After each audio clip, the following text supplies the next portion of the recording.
right, hello and welcome. My name is Daniela Lazaro Manalo, and I'm the Racial Equity, Education, and Advocacy Coordinator with MCC US. And on behalf of MCC US and MC USA, I would just like to say welcome. Welcome to our second webinar of this four-part series entitled Beyond Incarceration, a hard look at dismantling the prison system and building healthy communities. This series features incredible practitioners, experts, and theologians who share their knowledge, their experiences, and expertise on issues of mass incarceration, weaving together our four overarching themes of proclaim, intervene, create, and practice. We gather here as a faith community that is actively seeking to deepen our understanding of systemic harm. And tonight, we focus on the theme of intervention and what it means to center a commitment to those who are harmed as we work to interrupt cycles of violence plaguing the mass incarceration system. So thank you all for being here with us. Before I turn it over to Karen for our speakers' introductions, I would like to briefly go over logistics. For those of you joining us for the first time tonight, please note that our first webinar recording has been posted online on the website where you went to register, and it is available to view at your convenience. This webinar will also be recorded, and the link will be emailed out to all registrants along with details for the remaining upcoming webinars. We will take the next hour or so to hear from our guest speakers, followed by 30 minutes for questions from the audience. We do ask that you please post your questions using the question and answer, the Q&A feature on Zoom. However, if you're struggling to find the feature, please let us know. We're available to assist with posting them. And then I would also just like to note that in addition to this webinar series, there will be various pipeline to prison learning tour opportunities led by both MCC and MC USA. These learning tours offer a chance for more in-depth, hands-on learning about the complexities of the US criminal legal system, and they'll be held throughout the year in different places across the country. So stay tuned at the end of this webinar to hear more details about the first one, which will take place on the west side of Chicago, March 19th through the 21st. As always, feel free to reach out to any of us that are here, that you see here on the screen with questions regarding any of these details. Thanks again for joining us. And Karen, I'll turn it over to you for our guest introductions. Thanks, Daniela. Hi, everyone. I am Karen Kaufman-Wall, and I'm the Peace and Justice Education Coordinator for MCC Central States. And it is my honor to get to introduce our two panelists for this evening.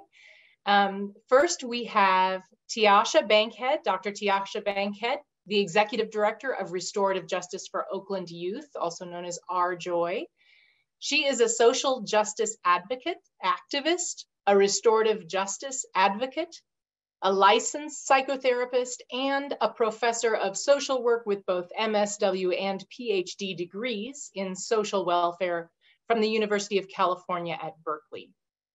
Born to a Black radical mother during the uprising of the Watts Rebellion and coming of age in South Central Los Angeles during the embittered racial relations and social unrest of the civil rights era, ignited within Dr. Bankhead a passionate commitment to social justice advocacy and transformative community empowerment. Dr. Bankhead has a commitment to racial justice, racial healing, and restorative economics. She has taught graduate level racial, gender, and sexual orientation diversity, theory of criminal behavior, and research methods. She is co-author with University of Berkeley, California, Berkeley, Professor Emeritus Jewel Taylor Gibbs of Preserving Privilege, California Politics, Propositions, and People of Color. Thank you, Teiahsha, for being here. Secondly, we have Hassan Latif, who founded the Second Chance Center in 2012. Second Chance Center is a community re-entry agency dedicated to the successful transition of people returning from incarceration. Second Chance Center has grown to become the preeminent re-entry agency in Colorado, maintaining a recidivism rate of under 9% for participants involved in their programs. He conducts mentoring and re-entry training for government and nonprofit service providers nationally. He facilitates transition planning sessions in Colorado Department of Corrections facilities statewide.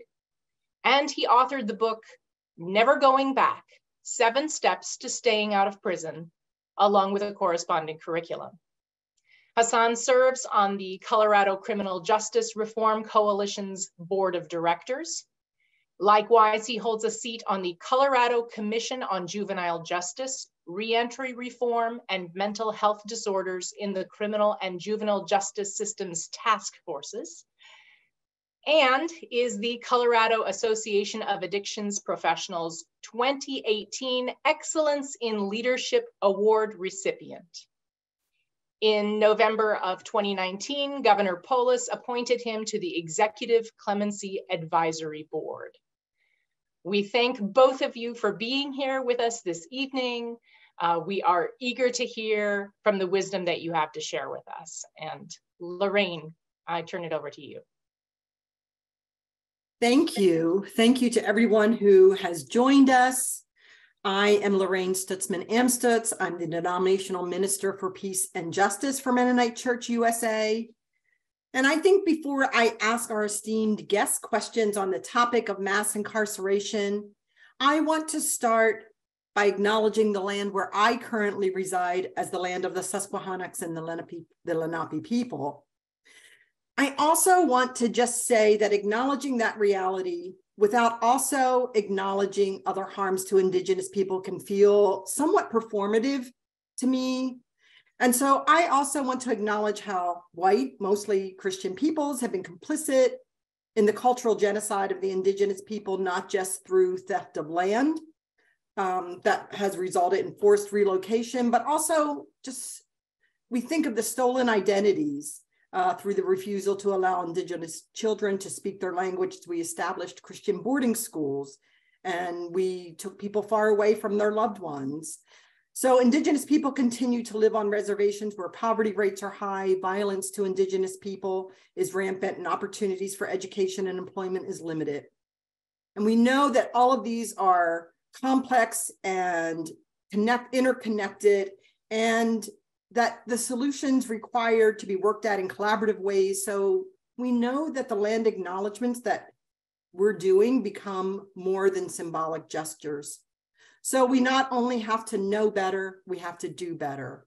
And I think tonight it's partly also why I'm so excited to have Hassan and Teiahsha join us, because I think they're doing the work that I think helps us to know and do better. So I'm grateful to be facilitating with both of you, and I want to thank you for the amazing work that you're doing, and looking forward to hearing you talk from your experience and your expertise about the larger question that Daniela mentioned earlier of how do we interrupt and intervene in these systems. So I'm going to start with just a question for each of you, however you want to each respond to it. If you could talk a little bit about what were some of the motivators for you personally being involved in the work that you're doing, and also maybe not just personally, but then also for the organization that you, Hassan, started, and Teiahsha, that you now are the executive director of. So what was the motivation for you personally and your organization? Dr. Bankhead, please, after you. Thank you. Thank you for the invitation, to be here. I'm delighted to have an opportunity to spend this time with you. So let me just say that the many reasons and many motivators, I would say personally for me, I was teaching an advanced research course in social work when my students were asked to evaluate a program called At the Inside Prison Project, a VOGUE program, Victim Offender Education Group. And that was really my first introduction to restorative justice practices, and I mean, in a deep way, and more than a perfunctory way. And so I took my students into San Quentin. There are about 30 of them. We went on several occasions, and we sat in circle with people, all of whom had been convicted of homicide, rape, or arson. And after spending time with folks who had done this deep healing work, we knew that the problems mostly lie within the system and not within people. But we saw this kind of, deep humanity of the folks that we were there with. And it was through that, as well as research for me, like doing the work after that on quantitative evaluation of empathy, compassion, and aggression, that actually led me personally to restorative justice. Not exactly the pathway of most people, but that was my pathway. It really was. I was a quantitative research professor, and we kind of quantified this qualitative data. And we found that folks who were exposed to these practices were more compassionate, less aggressive, and more empathic, and less impulsive than community samples. And these were folks who had these experiences. So I was sold actually on RJ after that, and was interested in doing work with restorative justice for Oakland Youth. I would say Fania Davis, who's the founder, one of the founders of the organization, had been involved in social justice movements for decades, and racial justice movements and movements around equity, around sexual orientation and women's rights, and just, economic justice, and felt like, and she was a lawyer. And so she felt like she was fighting, and wanted to, and was drawn to a different way of resolving conflict and harm that was more healing focused. So that's like the organizational perspective, my personal one. So I would say there's this issue around research that drew me to this work. There's a big focus on healing versus, harm and being in a system that furthers oppression, that I want to resist. Another motivator for me and for the organization has to do with system change, like believing that restorative justice offers a systemic kind of approach to change, and not just individual or not solely individual approaches. It offers an alternative worldview to change. I am personally interested in resisting the carceral system, and in all ways that I can. I'm married to a criminal defense attorney, a Black man who's a criminal defense attorney. And so for both of us, our lives have been dedicated to that. So this is in keeping with those values. And I would just say, our work around policy advocacy and economic justice and community justice and school-based work is all a kind of motivator for me personally and of the organization to be involved in the kind of restorative justice work that RJOY does.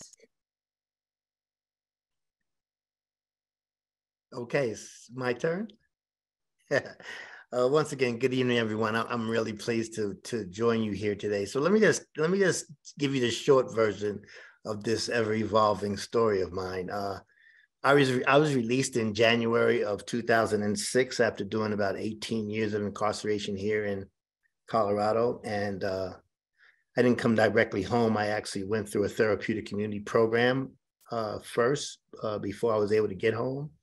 But I had a situation that was a lot better than most of the folks that we've come to serve. I was married. My wife, Imani, actually had a home for me to return to. She was very well connected in community. So I had all the supports, family support and otherwise that was needed for me. And still there was a lot of challenges. One being gone so long, the world had changed significantly and I needed to catch up and find a way to do that. The first job that I actually had in reentry was brought about as a result of a friend of mine, a member of Glendon Heights Mennonite Church. So y'all been down with Second Chance Center since before its birth, okay? And I was working for this reentry organization that had been in functioning for about 25 years. And over the course of my years there, I saw people cycling in and out of incarceration. And, we provided services. We had job trainings and we placed people and we did the best that we could with our resources. But not a month passed by, usually not a couple of weeks passed by without someone circling back out and saying to me something like, "Hey, Hassan, everything was going great. I was back with my family. I was making $20 an hour, had my own place. And then the bottom just fell out or something." Well, I knew it wasn't really happening like that. People tend to make certain compromises historically after coming back home, sometimes submitting to certain frustrations and aggravations and disappointments, and revert to familiar things, easier things in their head. So I know it wasn't just that simple, but I was in a situation where I didn't have the confidence to say to people who were kind enough to give me an opportunity to learn how to case manage and work in this field and serve the people I was committed to trying to help. I didn't have the confidence to say to them, hey, I think you need to be doing it this way. You know, I think this will get some better results like that. It wasn't like that for me. It was a struggle staying within the confines of how this organization chose to address this work. DOC expected 50% recidivism because that's what historically they had been dealing with. The people I worked for seemed to accept it. And I had a problem with both of those. I just couldn't figure out what to do about it at that point. Well, that was removed from me. In 2011, we had 3 board members come to our staff meeting and tell us that they were closing the program in 4 days. And quite naturally, there was a lot of panic to be spread around. At the time, I was an addictions counselor, but still, this was 75% of my income. But I was also at a place in my life where I asked myself, well, what does this really mean? As opposed to assuming it was all bad. And 2 things popped in mind. One, I had started writing a book 4 years earlier. It hadn't written a word in 2.5 years. So I was like, finish what you started, Hassan. And the other one was, if you really think that you know some things that could bring about a few better options, outcomes, stop being scared and just do it. And so that's what I did in February of 2012. And for the first 13 or 14 months, it was what I call a mobile unit. It was just in my car, begging my way into places that I had done time in, and utilizing my certified addictions counselor credentials, kind of offering pro bono services in that way, just to kind of get my head in different doors. Currently, though, we're a staff of 56 full-time employees, and we've been able to carve a place for us in this arena. Part of it legislatively, because we've been a part of the passing of 13 bills into law here in Colorado, but also developing relationships with entities that at one point we would not have imagined being able to work with, the Department of Corrections themselves, the Division of Adult Parole. We passed a piece of legislation in 2014 that resulted in the funding of a program called WAGES out here, Work and Gain Education and Employment Skills. And it was an initial offering. Well, we dipped into the DOC budget for just $500,000, which, you know, wasn't very large, but there were some feelings about it. They felt like their budget had been hijacked, and actually it had. But it funded 4 organizations initially. Since then, we've come up for actually 2 sunset reviews. The second one is still ongoing. The first time the program was extended and expanded. And now in Colorado, there are 23 agencies around the state and some of the most rural areas as well, performing reentry services for folks coming out that weren't in existence 8-10 years ago. And so we feel very proud to have been a part of that initial offering. And our client partners, we give our nod to them. And I call them client partners simply because we've never been comfortable with the idea of clients or I'm missing the word right now, participants, okay? That whole provider-recipient power dynamic is something that we reject at Second Chance Center. We've chosen instead to partner with our folks. And we've been saying for years, the better you do, the better we're going to be able to do. But the truth of the matter is, we've been able to grow and evolve because of the success of our folks. The numbers don't lie. You know, the first 2 people I hired, cumulatively, we had 75 years of incarceration time. So understandably, people were wondering, like, what are these guys up to? And we were under this really huge microscope. And the benefit of that was, one, they actually got to see what we were up to and how we went about our business. And over the course of these 11 years that we've been functioning, we find ourselves still functioning like that. Like, we don't get to say my bad, like we won't get the pass some other organizations may get just because of our makeup. I said we're 56 deep now as far as full-time staff members, and 29 of those are formerly incarcerated persons. So what we promote at Second Chance Center with our staff makeup and with our programming is the role modeling possibilities. That's what we call what we do, trying to expand the perception of our folks about what life has to offer them and what they have to offer life and society. That's our work, and we're committed to continue doing it. Thank you both. I think just hearing you talk about what is happening both for you personally and as an organization, that it's clear that it's not just a job. It's for you. It's life-giving. It's your passion, and I think that's so. It's so inspiring. So thank you both for sharing kind of where that comes from for you and what is happening within your organization. I think a follow-up question would be, when you think about how within your work, kind of how you're interrupting the cycles of violence that you've seen or you've experienced, what are kind of the theoretical frameworks you've used to do that? Like, how does that work within the work that you're doing? Teiahsha, how about if we start with you again? Sure, I'm happy to start. So, I mean, violence is one factor impacting, incarceration. So I want to make sure that we're not only talking about, violence. There are other reasons why people are incarcerated. I would say that the theoretical frameworks are, critical race theory, public health models that see violence as a public health issue, community and narrative approaches,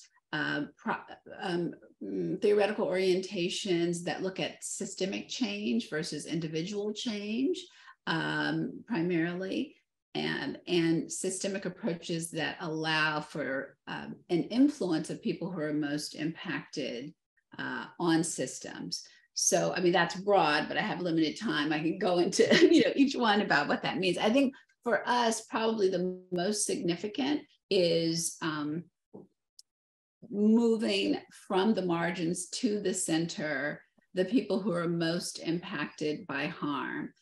We also, and doing the work with people who are in custody.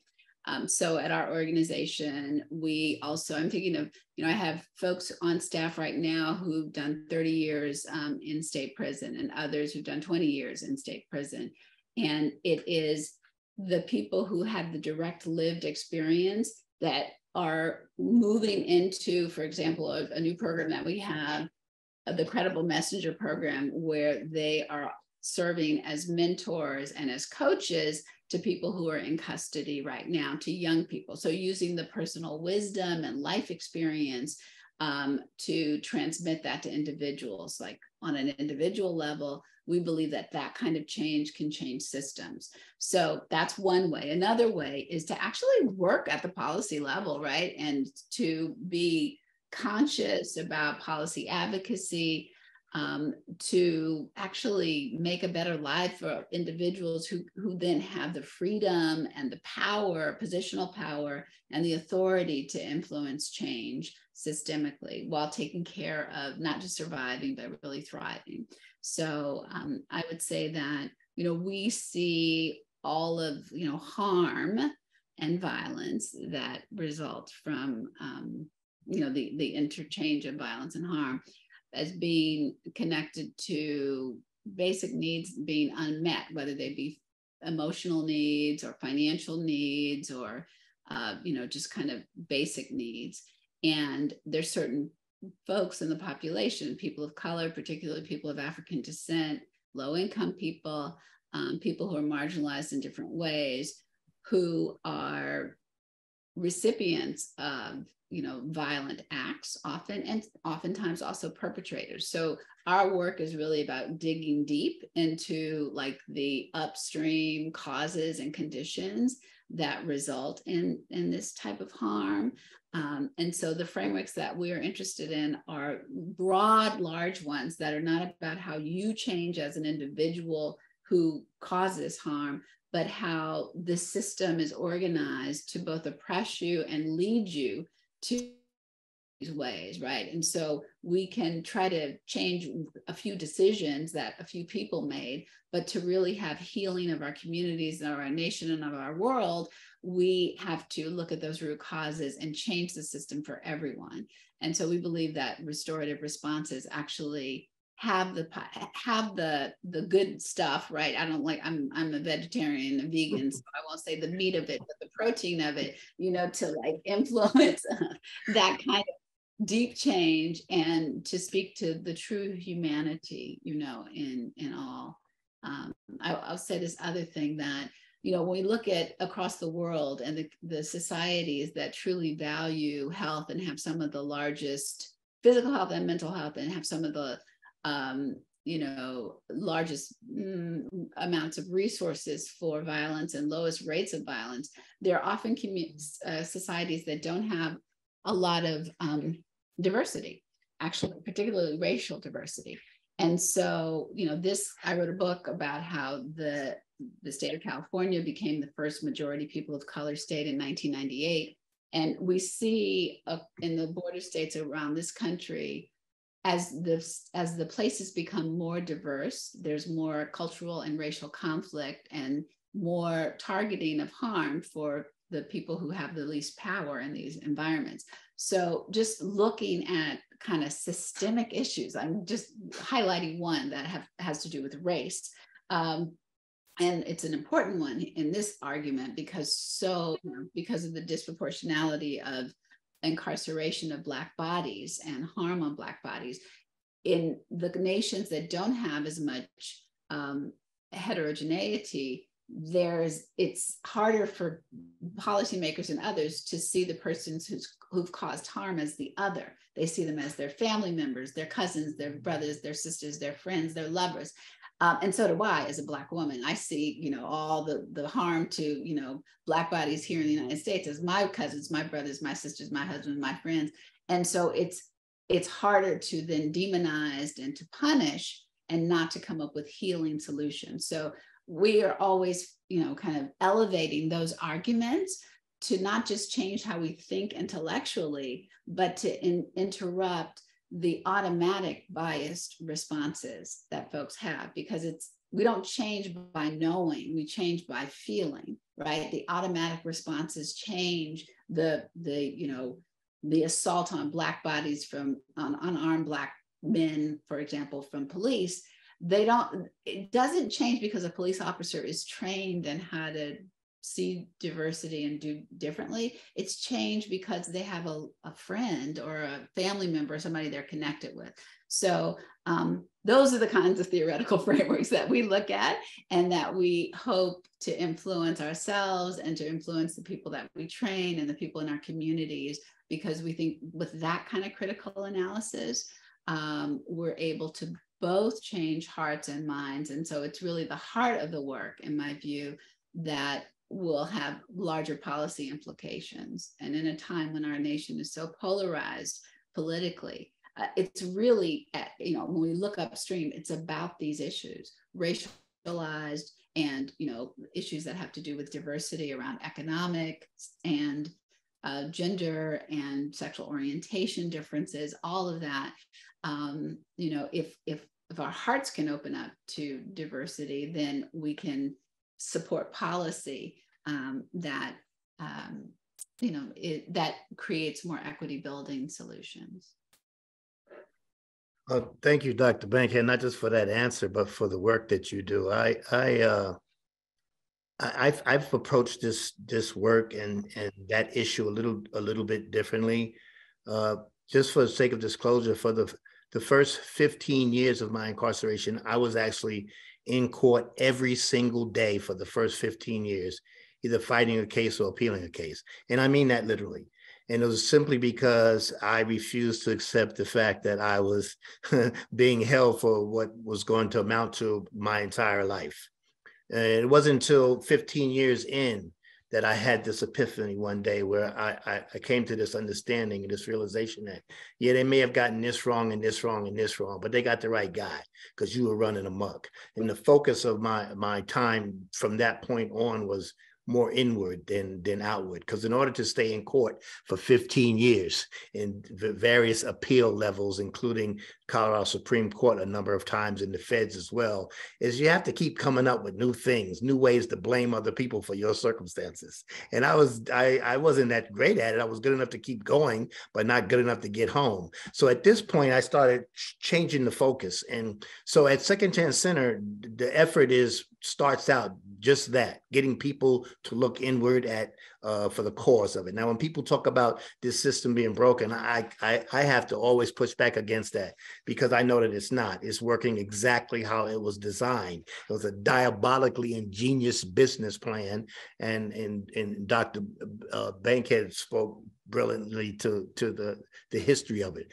But the first step in the curriculum that we use at Second Chance Center, and Never Going Back curriculum, is own your own crap. And it's about accountability, okay? And people owning that. And part of that approach to arriving at this place, and I'm gonna tell you, the only reason we've been successful in this work is because we share so much of a common background and journey with so many of our client partners.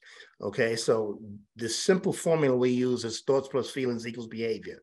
Our belief being that people really have to come to grips with how you got to think like you do. What makes you think it's all right to put a gun in somebody's face and take their property? What makes you think because you're physically able to, you're strong enough that you can resolve conflicts but with physical violence and overpowering someone? What makes you think these things are okay? So this part of the work is the most messy, because it got us to realize what we already knew, and that most people who wind up being perpetrators of crimes are first victims of crime. And when people start to disclose and reveal some of their earliest childhood experiences, it quickly showed us how over our heads we were dealing with the mental health needs of our client base. And we spent years trying to bolster our capacity and have people join us in this work. But our belief is, unless you're able to really be honest and make that honest assessment about how you got to think like you do, then examine your feelings as they pertain to your place in the world itself, those kinds of things, whatever you're feeling, shame, guilt, these kinds of things. If those aren't dealt with, then we feel like the behavior change is not sustainable. People will become civilized long enough to get out of prison. They'll be compliant long enough to get through a halfway house system or get off parole. But once people are confronted with difficulty and challenge and aggravation and rejection on one level or another, the tendency is to revert to what's familiar. That's the bulk of our work, getting people to own that, to work with that equation. And likewise, we're promoters of the debt to society or the debt to the state being paid when someone has done their time, and that there shouldn't be the collateral consequences that are in place to continue to make someone's journey a little more difficult when they come back to community. But what we promote at Second Chance Center is that we still owe. That's our belief. Now, we don't owe the state. We owe the communities that we damaged. We owe the families that we disappointed, that we hurt. We owe in that way.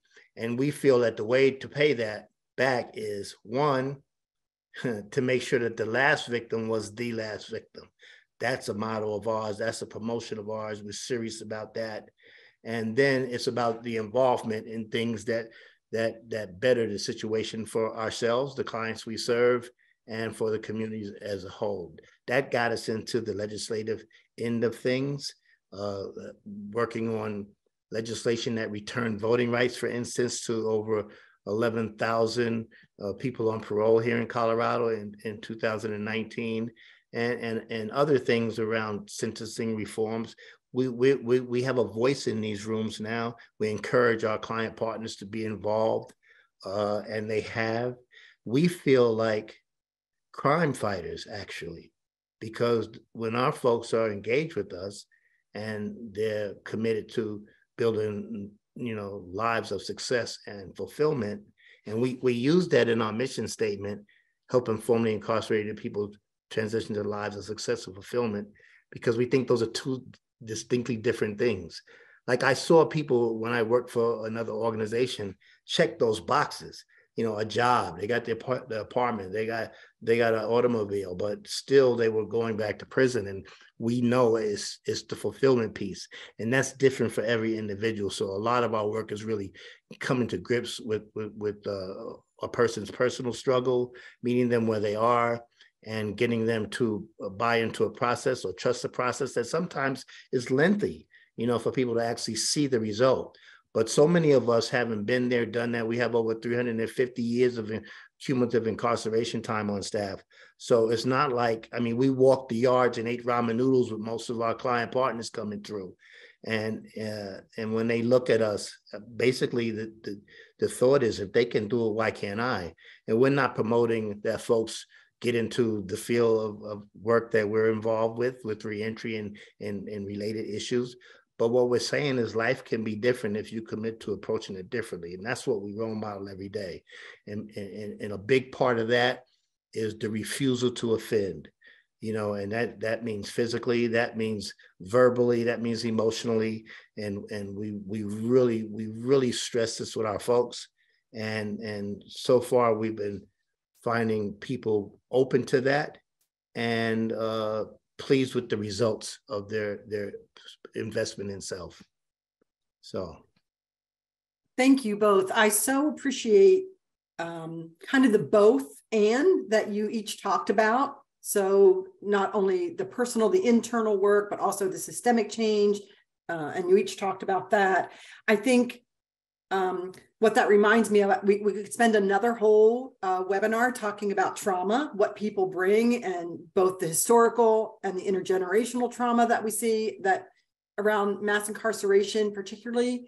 I think also one of the things that reminded me of, Teiahsha, particularly when you were talking about kind of the system change, is I love how in Michelle Alexander's book, The New Jim Crow, I have a quote that she's used, and where it talks about, the movement to end mass incarceration, if it doesn't include or address kind of the racial divisions and what the systemic issues are within our communities, that one of the things she says is inevitably a new system of racialized social control will emerge.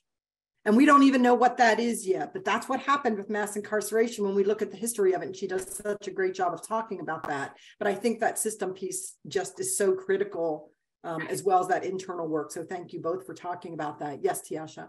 I would argue that we do know what it looks like. It's what we're living right now, in my view. And so there's a way, this one thing that we didn't talk about, which I think is important here, which has to do with like the amnesia around mass incarceration that kind of white people experience in society. And so how critical it is to understand that, modern day policing is, an evolution of slave patrols, and how like there's historical trauma, certainly for people of color, for indigenous people, for Black people, and for white people.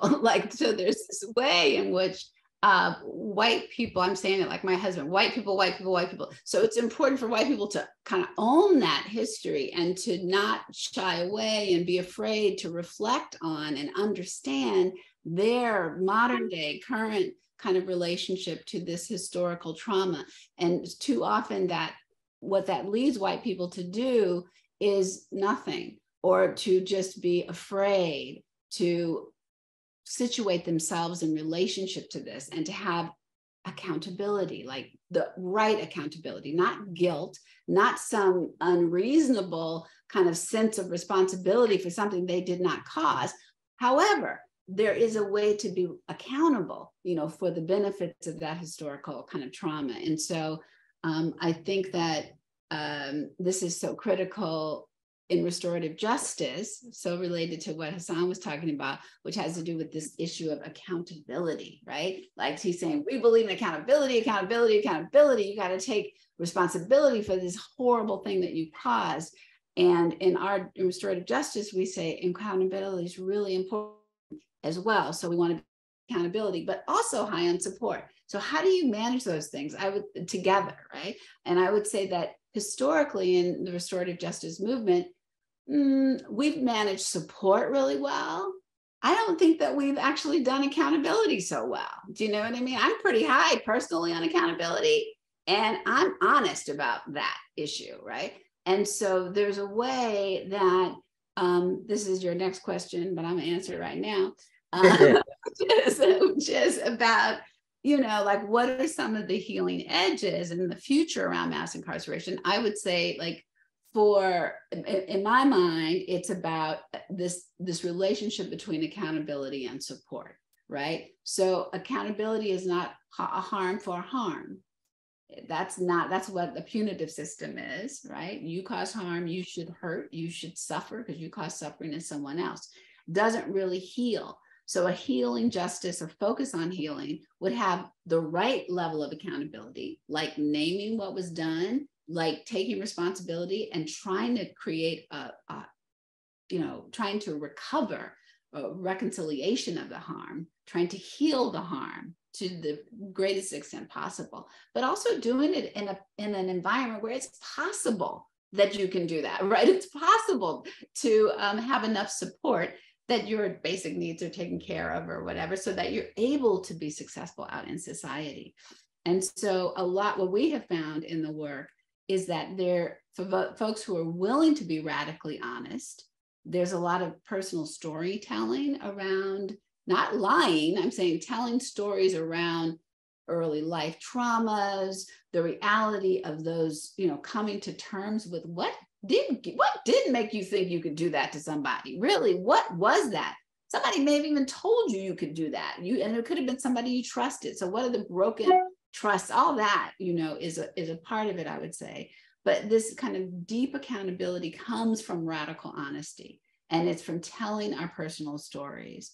And I think that in mass incarceration, is if we are interested in healing from it beyond the systemic stuff on the individual level, it's important for folks to engage in self-forgiveness. Because once you do all that, if you cannot forgive, like, you know, at a basic level, I mean, what we see is people then engage in self-harm. And that can be through substance use and abuse. It can be through suicidal ideas and actions. We've seen those kinds of things happen. We've seen a very less than 5%, like really like 2% recidivism rate for people who are lifers, higher rate for people who are not lifers, but for lifers, who are the people we work with, typically very, very low recidivism rates. But there's a lot of internalized blame and guilt, and remorse is a good thing, but not forgiving of self, right? Which can result in self-harm and isolation and serious mental health challenges, I would say.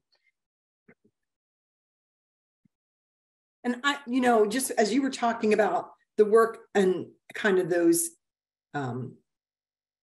fundamentals of restorative justice, I think one of the other things that we haven't really touched on that I think is sometimes people confuse accountability with punishment. And so I think also doing kind of that education around that, and I think restorative justice tries to provide that accountability and punishment are very different things.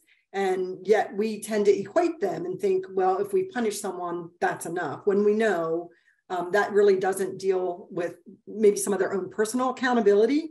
And it doesn't deal with where the harm has happened. So I think that's also a really just a critical piece when we talk about this. It's at the core of why when we have people who are critical of restorative justice and don't want it, it's because they feel exactly what you're saying. They feel like it lacks accountability. They don't really know what accountability means. What they mean is it's not punishing people. And so there isn't a deep understanding of like, what would it mean to have accountability without harming the person, right? Do we want only, be known by the worst day of their lives when they inflicted the most harm on someone else, right? I would say no, because that person could never truly be free and have, access to their own humanity. But I work with people every day who, I would say have come to terms and are it's a lifetime, of coming to terms with that and being accountable in every action. But also being free. Like if you've done 30 years, you deserve, I think, at some point to actually live your life, right? And to have some freedom in it. I think just as a follow-up to what each of you have talked about earlier around, kind of interrupting the cycles, are there some things that you can point to that you've said, this has worked and this has not worked? And I know that can be, I mean, it's both specific, but also just in general, are there some things that you would say has worked or hasn't worked? Hassan, how about you? Yeah, let me start. You know, earlier on, two of my first board members were also members from Benton Heights Mennonite Church. I tell you, I was down with us from the beginning. But one of the things that I was resistant to early on in our existence was going public. You know, we were three Black men at the beginning. Like I said, we tried to keep our heads down because we didn't want anybody lobbing them off. We wanted to try to get some momentum, just do some work, make some connections and like that. But I had one board member, a friend of mine, Mick Kingston, who's no longer with us. He kept telling me, trying to push me out there in the world. And the thing that made me uncomfortable is he would say stuff like, Hassan, you're second chance center, like you got to get out there. And I really didn't feel comfortable with that. Plus, I had a really long-term disdain for the people that I considered to be photo op type people, you know, always looking for a chance to, you know, be on a stage or have a mic in their face. And, you know, but one day he said to me, Hassan, people support causes, but they connect to people. And that really resonated with me. And so it got me to starting to go out and ask to be able to come and visit with congregations or different clubs or classrooms. And, you know, I've been home over 17 years now, and I've spoken to thousands of people, and I've never met one person in all the time that I've been home that didn't have someone in their family that was directly impacted by a mental health issue, substance use disorder, or trauma of some sort, whether or not incarceration was a part of the process. And so these are the things that I focused on early and that we focus on now with community to eliminate that otherism. And I'll tell you, one of the best days ever at Second Chance Center for me was in April of 2016. We had a big congregation here in Colorado called Highlands Ranch United Methodist Church. And it was a pretty affluent community. And every year they do something, a big serve day, and they pick nonprofits and they come and do whatever it is you need for them to do.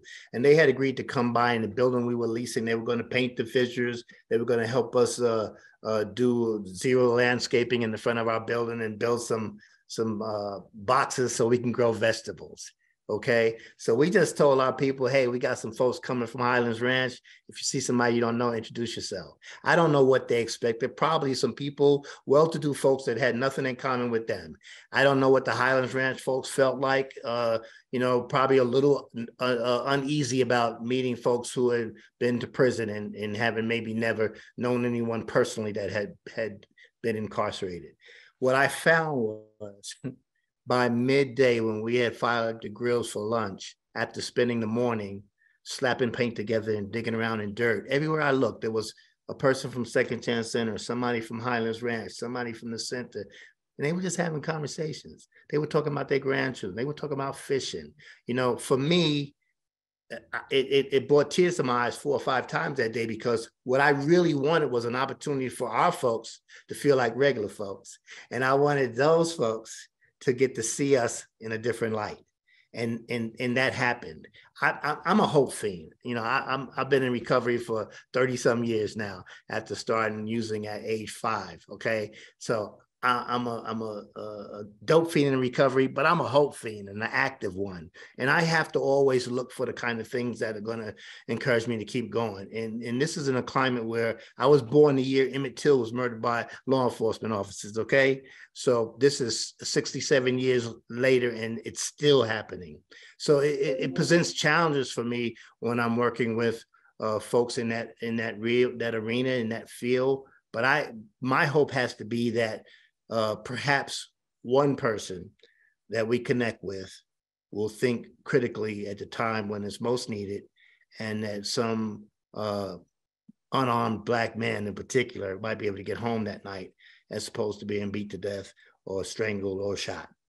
And so, you know, there's still challenges that I face in this work to overcome, But the thing that keeps me encouraged is that now we have people actually having these conversations. I hear this expression, and Dr. Bankhead used it a couple of times as well, about lived experience. I love that, because when we started doing this work, wasn't anybody saying anything about lived experience. They used to call us other things, the convicts coddling other cons. That's what they used to call us.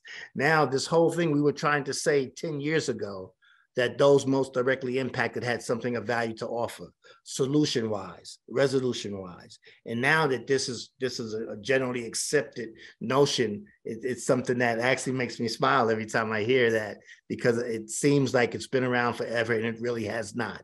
Not the verbiage, and certainly not the concept. So I would like to add, I agree with everything that Hassan has said. And I would say the question directly is just like, what are the healing edges for the future, as it relates to mass incarceration? I would say like a decarceration attitude, and decarceration literally and figuratively. So like freeing up the mind, right? And I think a focus on healing, like true mental wellness and financial wellness. I've done like workshops for formerly incarcerated people, people reentering into society, and there's some specialized needs and skills, that we don't really, as a society, haven't really focused enough on. So financial wellness, holistic health approaches, decentering, I would say, harm and pain, and centering health and healing and wellness. So that may look like yoga and Tai Chi and, just meditation, but things like that. I would say mind-body solutions, that's a part of the future, I think, around a healing edge.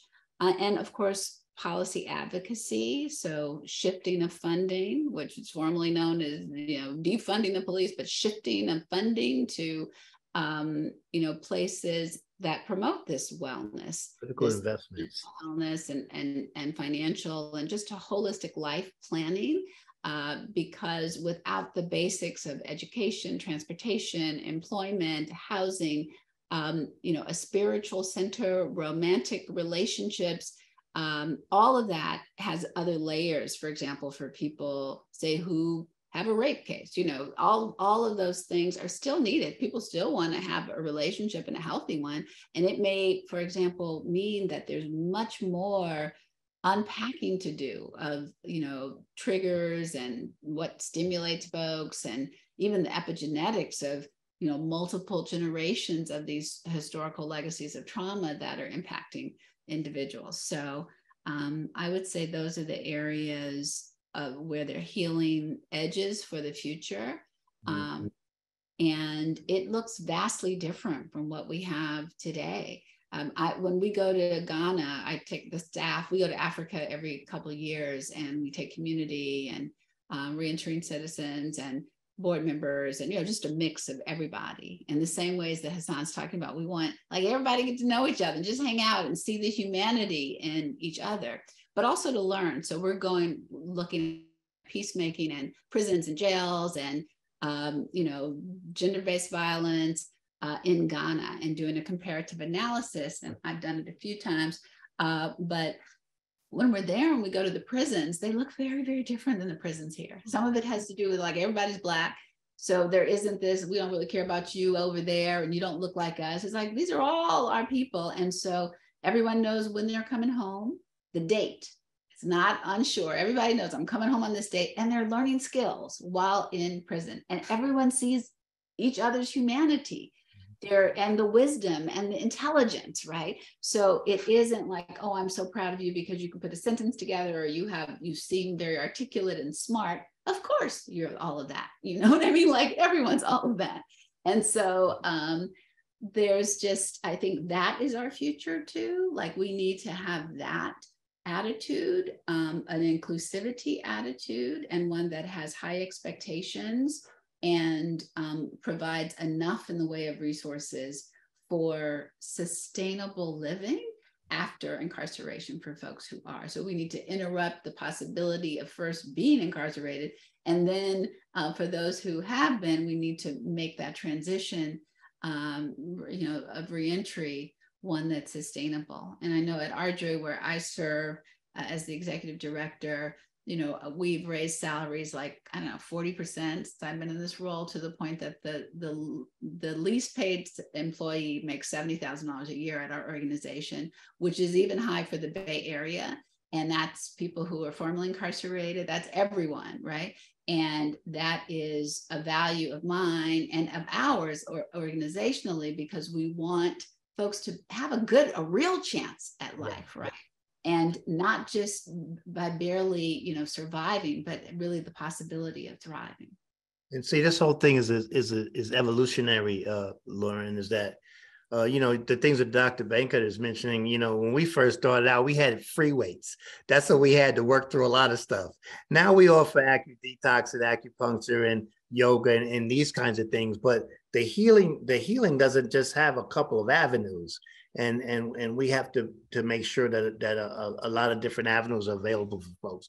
One of the things that we try to do is put our client partners in positions to do work in community, and not to satisfy community service requirements or but no, we want folks to be in a position where they're actually appreciated for something that they've done. And for many of our folks, that's a new feeling, for someone to actually say thank you for something that you did with no strings attached.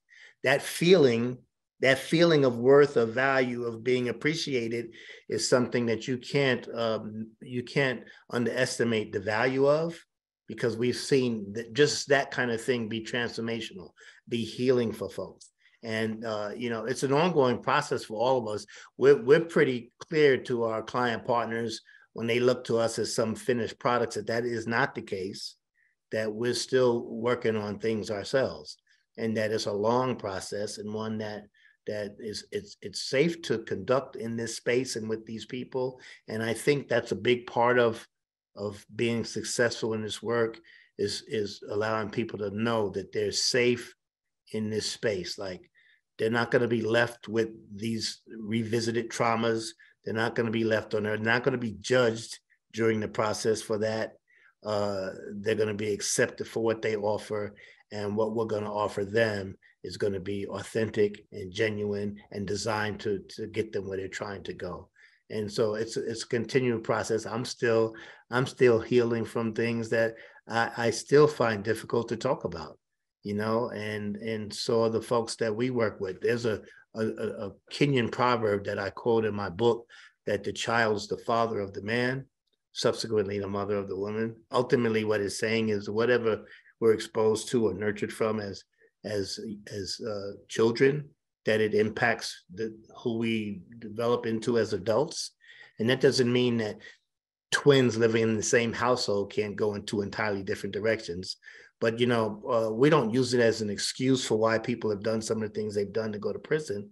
But our belief is that if we don't deal with the issues that drove the behavior, then we're missing something. It's like even in our addiction, our substance disorder support, we believe that when people stop using, that's just the beginning. Now your head is clear enough to actually work on some of the things that drove the use. And it's the same thing with criminal conduct. And so that's part of our work and part of our healing. And like I said, it's messy a lot of times, but the reward is when we see families reunited, when we see folks out here who now are in positions to hire folks. We used to tell people, for instance, Dr. Bankhead, get a job, any job, because we knew people felt better about themselves when they started earning. But quickly and early on, we knew that wasn't enough to pay restitution, let alone find some place suitable and safe to live. Now we promote mortgage paying careers for folks. And that was a whole mindset shift that needed to take place amongst our client partners. But we think that home ownership, for instance, is a way to break generational cycles of poverty and to get people really rooted in a community. Why not? And we role model that, in our staff and in our client partners who have bought their first homes as a result of staying out here and doing what they need to do. It's a long process, but I think healing is enhanced when it's supported by community. You mentioned, the ability to earn, Dr. Bankhead, and now the job market is more open to folks with felony convictions, and a lot of work went behind that.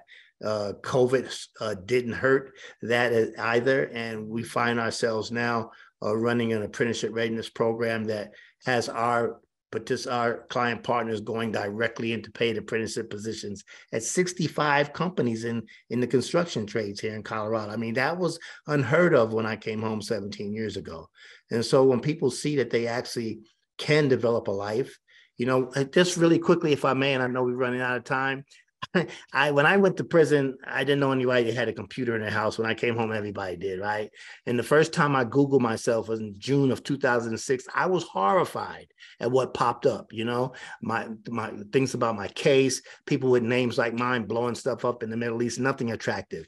So it was 5 years that I never went on the internet and Googled anything. And I came into work one day when I worked for that other agency, and a young lady said to me, "Hassan, you got money." I said, "What are you talking about?" She said, "Colorado Great Give Back. It's some program where lost monies are returned to people." And I said, "That's just a scam." She said, "No, I can give you the address where you." So she gave me the address. It was really close to the job. So on a lunch break, I went down there. It was a Department of Revenue office. They told me I had $2,218. I still don't know where it came from. They said, "We could either send you a check or you can come back in 2 days." I said, "I'll see you in 2 days." But now when I get back to work, I'm hella motivated now to Google myself. And so the first time in 5 years, I did it. And what popped up initially said Aurora therapist. That was the first thing that popped up. And I got all excited. So I called her over. I said, "Taryn, look." And she said, "Yeah, what? You are?" And I said, "You don't understand." And I told her what happened 5 years earlier. She says, "Hassan, that's amelioration." I didn't know what that meant. So I asked. And she told me how in the web world, new posts push down this old stuff and it keeps pushing it down. And what I found out over time was that life is like that as well. And this is what we tell our folks. Like, you keep doing the next right thing. There'll come a time when people see what you do and not just what you did. And if they want to look at what you did, they got to dig for that. And that was the lesson for me in that moment with her. And that's the lesson for our folks. You keep doing the next right thing. And the community's effort to support us in that way, opening up opportunities, just supports that. And, just gives us fuel to get people to buy into this truth, this real reality. And that is, at some point, your life can change and people will see you differently. And that's been my experience and so many of the folks that have trusted us.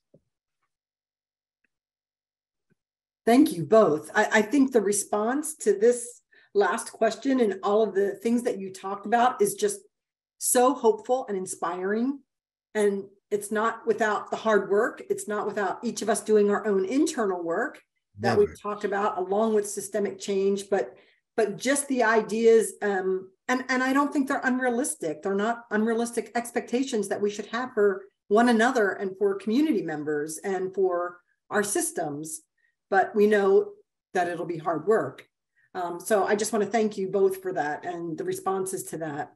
I want to remind our participants who are on that we've allowed time for Q&A. So if you have questions, feel free. I think especially just hearing about some of the, what you've talked about that's worked or hasn't worked, or some of the healing edges and future work. If any of you have questions about that, now's the time to ask those questions while we have our experts with us to talk about this.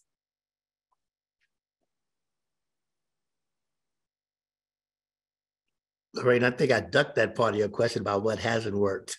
Oh, you still have an answer? No, that's okay. Mostly in-house stuff, learning the job on the job, that kind of thing. But no, I'm eager to hear what some of our attendees might have to ask.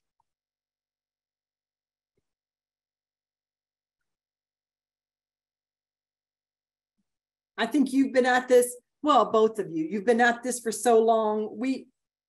Again, while and have some things figured out about what works and what doesn't work, there's new challenges that come up all the time in terms of, well, this might have worked at one point, but maybe doesn't now. So it's that, I think, always evolving and changing. And I think part of the danger is when we think, well, if this worked then, it might still work now, and just be open to what that change might look like. And I think, Teiahsha, you talked about that when you talk about, moving people from the margins to the center, because I think that lived experience is what we need to continue to move forward and to say, let's try something different. There is a question that someone asked, so let me pull up this one. So someone is asking, what's the process of accepting a new resident at Second Chance Center? Can someone come from out of state? How long do you want persons to stay at Second Chance? Someone's asking this because of working as a chaplain with inmates and returning citizens. Okay, well, let me answer this first. Firstly, there's no residents at Second Chance Center. We're just that. We're a drop-in center. We have scattered site transitional housing for our client partners that need it.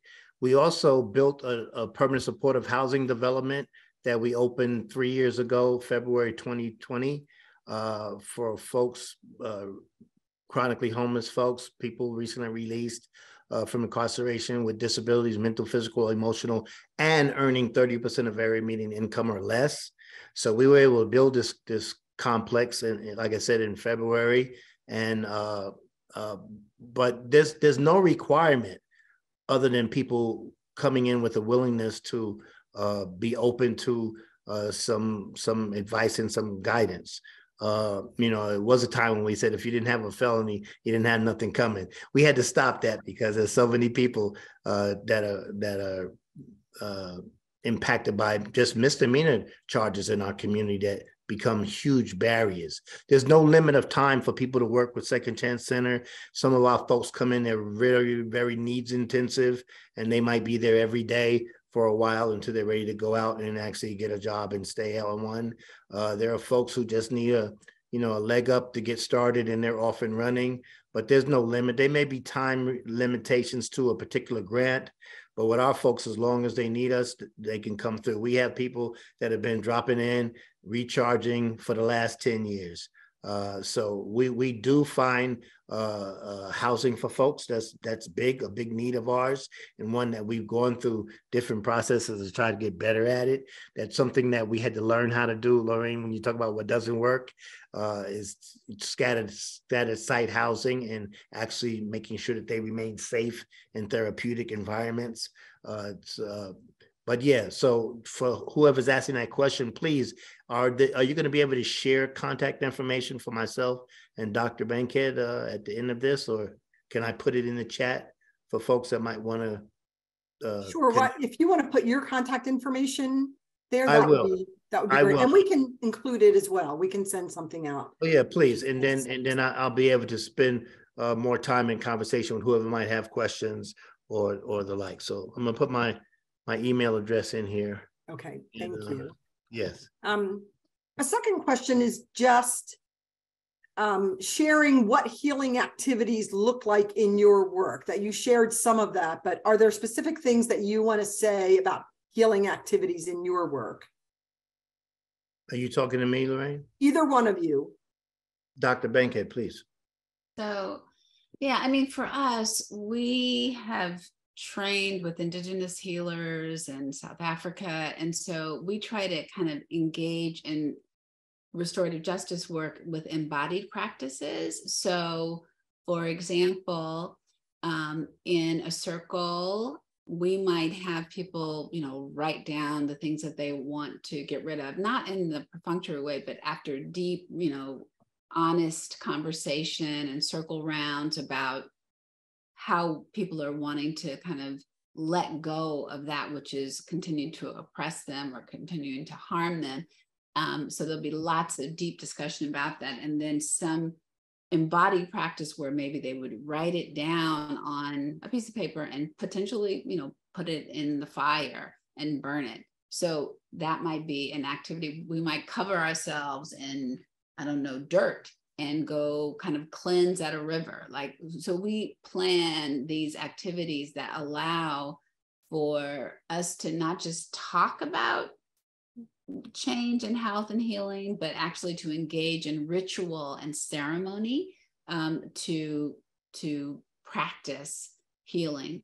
We also do things like, we have this group called Black to Yoga, which will come and host kind of yoga sessions at the office, or massage, or guided meditation. We're also very interested in somatics, just like how the body is keeping score of what we've been exposed to, and also what maybe even our ancestors have been exposed to that's still resonating with us. So in Circle, some of the kind of early rounds are being led to just acknowledge that in the body and to let it go, or to just speak truth to it, to like feel what that really is, and to let our bodies feel it as a pathway into healing.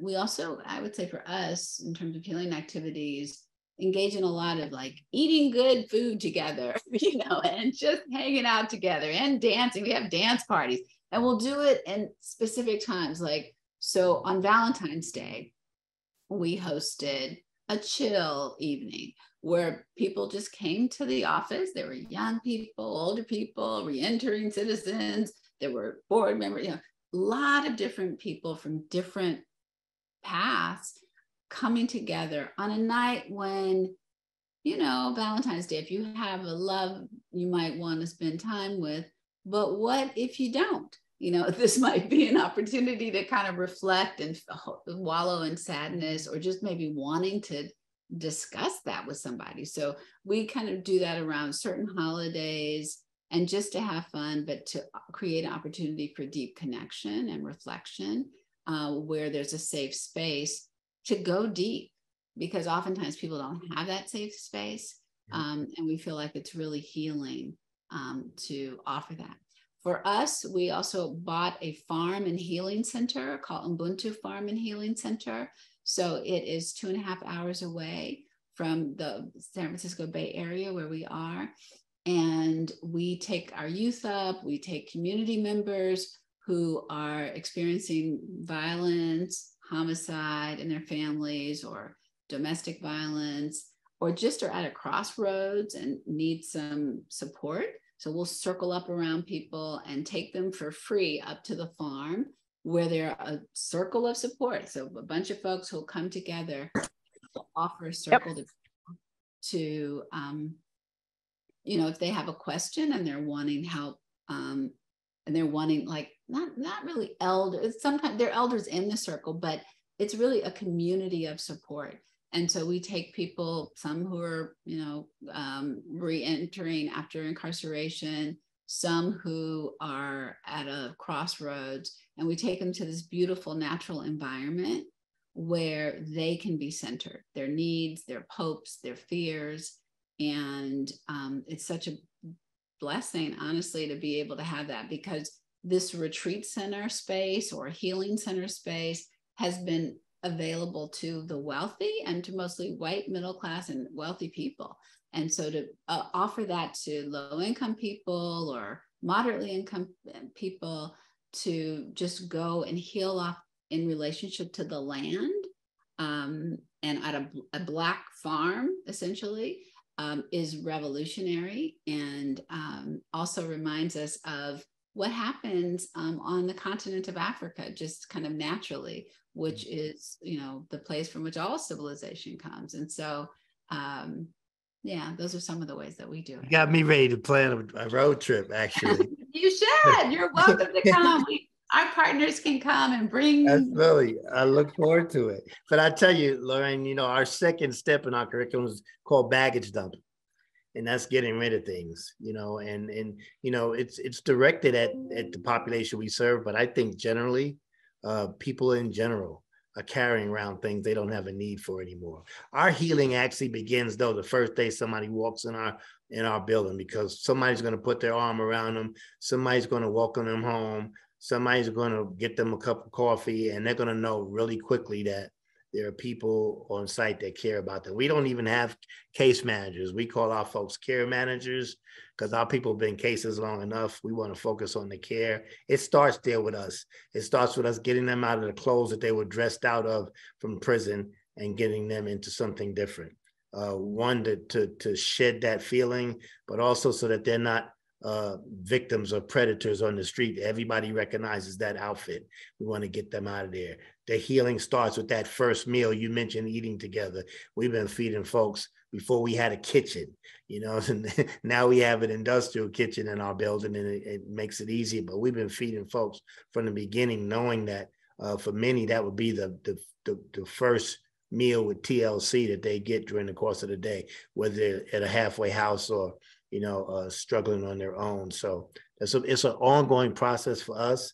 We think it's very important to have family involved in that where it's possible, because many of them need healing as well.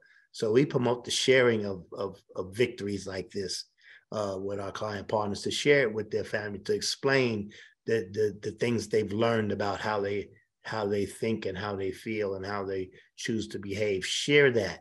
You know, we tell our folks, people, just because you finish doing time, don't expect your return to be heralded with trumpets.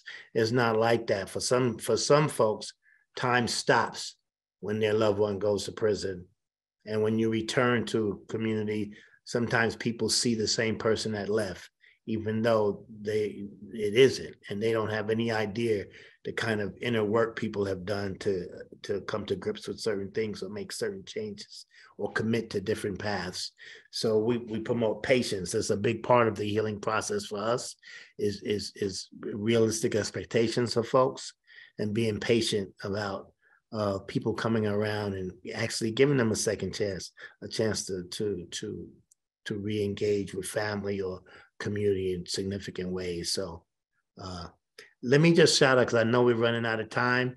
You know, you Mennonites, I'm Muslim, okay, but you Mennonites, you all really know how to walk the talk that you promote, and I've seen that for years. The work that you do around social justice issues, and I just want to applaud you all for continuing with that. And it's not a comfortable space sometimes. I appreciate, Lauren, you starting out like you did, giving homage to the native population that lived in the area you're occupying now. You know, it's not an easy thing for people to work through, sometimes really historical wrongs. But the only way we're gonna get through them, and God willing, past them, is if we're able to find a way to kind of do that together, and more people than not. And I just have to believe that there's more people interested in finding a way through a lot of this confusion than enjoy it. So that's what I'm going to continue to focus on as I continue my work and my healing. Thank you both so much. I appreciate the honesty and also that acknowledgement of what that healing work can look like, and how important that is. It's not, I think sometimes, I know when I've worked with doing training with facilitators, and we talk about, you need to do your own work. You need to take care of yourself, because what you bring comes out in the work that you're doing. And Absolutely. So how important that is for that self-care, and talking about that need to take care of yourself. And also, knows that we know that impacts how we're going to be in spaces with others. So that's, I think, very significant. Hassan, just bringing that up and talking about the church, I think we only have time for one more question. And the next one was just asking about, how can the church be involved? So for those of us involved with the church, you talked about Glennon Heights, and how Glennon Heights' Mennonite Church has been significant in the work that you've been doing at Second Chance Center. So do you have ideas about how those of us connected, how the church can be a part of that? Well, I would suggest that they could contact someone in their community that's doing this work and ask them what kind of help they need. I know Glennon Heights Mennonite Church was providing backpacks for the Freedom Conference that we started putting on in 2006, actually another organization, my wife's agency, It Takes a Village. And for the last 11 years or so, they've done that. Every year they've gathered more. I'm talking about backpacks with hygiene items, the kind of things people need when they come right back to community from incarceration, those kinds of things. But they've also provided volunteer support for events that we put on. You know, but that would be my suggestion. Reach out to somebody in the community and just ask what it is that you can do to help. And sometimes people will tell you, just come on through, you know, and let people get a chance to know who you are. And so that's what I would suggest. For us, it's interesting. Today, I just got an email from a church member whose church burned down over the weekend. And they weren't in the Mennonite Church, but it was a denomination of Christianity that wanted help with the trauma that they experienced, with their home church burning to the ground over the weekend. And so we actually, I didn't even know about it, but, found this out through that person reaching out to us. And so we will go in and in partnership with them, hold circles to try to, unpack just what's brought up in terms of the trauma of this experience. And so I think churches often have their own internal stuff, and this method, this worldview can help. I would say restorative justice can help processing that. For people who are formerly incarcerated and for this issue of mass incarceration, what would be helpful for our organization is having people from institutions like being willing to participate as circle members. And so we have community representation in our circles of support and accountability, our COSAs.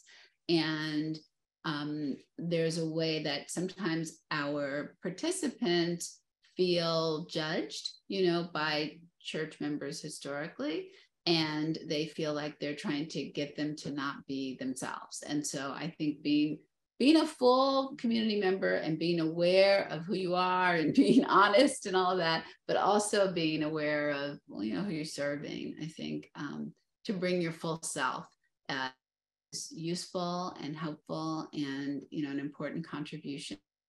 And it gives, I don't think it's fair to someone who's having a circle of support to only have people who are praising them. Yes. It's important to have just honesty and truth all around, right? With compassion. So to be able to hold that, to be able to volunteer, to serve in that role, and to be moved and changed by the experience. Teiahsha, when I think about circles of support and accountability, and when I would do training around that, I remember saying to people, you cannot just focus on the circle of support. Like that accountability piece is just as important. And I think particularly sometimes from church folks, we really like to say, well, we just want to be there and be supportive. But that accountability piece, we know, as we've already had that conversation about, it's so very critical. So thank you both. I know we're coming up at the end of our time. And so I just really want to just thank you for engaging with the questions. Thank you so much for all that you brought to us, so much to think about. I really appreciate you being here. I just want to end by reminding participants that there will be a number of in-person learning tours that will be happening over the next number of months. And you can actually find that out by visiting the mcc.org/pipeline to prison learning tour page. So please go there if you're interested. And also just a reminder that our next webinar, our third one, will be on Tuesday, March 7th at this same time. And our speakers will be responding to the question, how do we imagine and bring about alternative systems? So we hope you all will join us for our third webinar. And thank you so much for joining us today from wherever you are. Thank you all for putting this series on and for inviting me to be a part of it. Thank you. Yes, thank you. I'm delighted. Nice to meet you, Dr. Bankhead. Everybody take care. Stay safe, please.